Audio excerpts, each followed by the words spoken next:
Hey Britt, did you attend the Riall Lecture on Wednesday? I did. I really enjoyed it. How about you? I loved it. I thought Rafe was incredible. I did too. He's won a lot of awards, and I remember him saying that he's mostly proud of being a public school teacher. So I thought that was really admirable. Yeah, after 32 years of teaching, it's crazy the impact that he's made on some of his students. I know. And with 92% below poverty level and no one speaking English as their first language, I can't imagine what a challenge he goes through every day. I know. I was shocked to hear that only 32% of students in his area typically graduate high school. I know that was really surprising. He had a big challenge when he was saying that a lot of his students went on to big colleges and universities. He really went Yeah, against the odds. yeah, that was awesome. He had a lot of great ideas about teaching in general, too. One of my favorites was how he wanted to teach his students Kohlberg's stages of development and that he wanted each of his students to be a stage six thinker. Yeah, I couldn't believe the story he told about when he was in New York City, his students saying it's a stage six thing. I thought that was really funny. Yeah, that was really funny. I think that I think that implementing those six stages of development and teaching my future class, that is definitely something that I will incorporate into my future classroom. I agree because it's not only teaching them something that's going to last that year or pass a certain test score, but it's something they're going to take with them for the rest of their lives. Yeah, it's really changing the type of people that they will be. And that's what he said that was the most important thing was to teach the students like why they are learning what they're learning in school. And I know that was a struggle that I faced in school, not really understanding why I was learning what I was learning. Right. I remember specifically, he said instead of the students answering the question why I'm doing something, they would say, if I learn this skill, my life just got better instead of just an I don't know. So I thought that was really important. Yeah, he related each skill to why it was useful and why it was relevant to the students' lives. Right.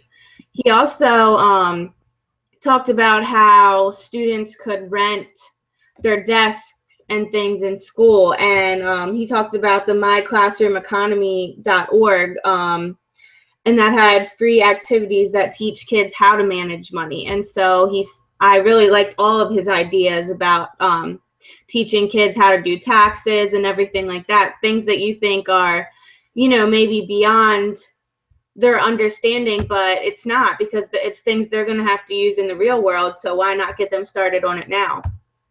Oh, absolutely. And as you were saying, how you were impressed that his students learned how to rent and did taxes and things like that. I was so impressed by their Shakespeare, that they were little Shakespeareans and their plays that they put on. The rock and roll blew my mind. The students dancing and singing and playing the instruments.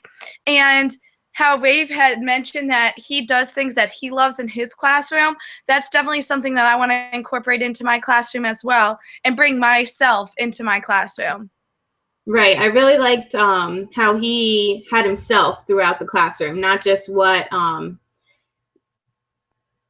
state or whatever said he has to do. I thought it was really funny how he said they read a lot of banned books in his class too. Yeah, there's a lot of stipulations that we as teachers have to face, but he was really like beating the odds. Right, he is.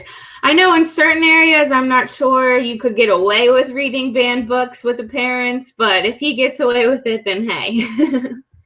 Yeah, and look at him. He's on the Today Show. He's Oprah Winfrey. Like they nominated him for the Oprah Winfrey Angel Award. Like it's crazy that he's just a regular teacher like we're going to be, and he's nominated for all these things because he's really changing the lives of his students. Right. And he could quit his job probably tomorrow and be going and giving speeches and stuff, but instead he chooses to stay in the classroom and continue changing the lives of students. Yeah, just as you had said that his students were reading banned books, I loved his quote when he said, "Never ask permission," which was a rule of his teaching, and it was better just to ask for forgiveness. Right. He also said that the system is going to tell you what to do and how to do it, and so you kind of just have to live and learn a little bit. I remember him saying that he learned a lesson with one parent, something that he couldn't really do. So he's, pushing the limits, but also learning from it.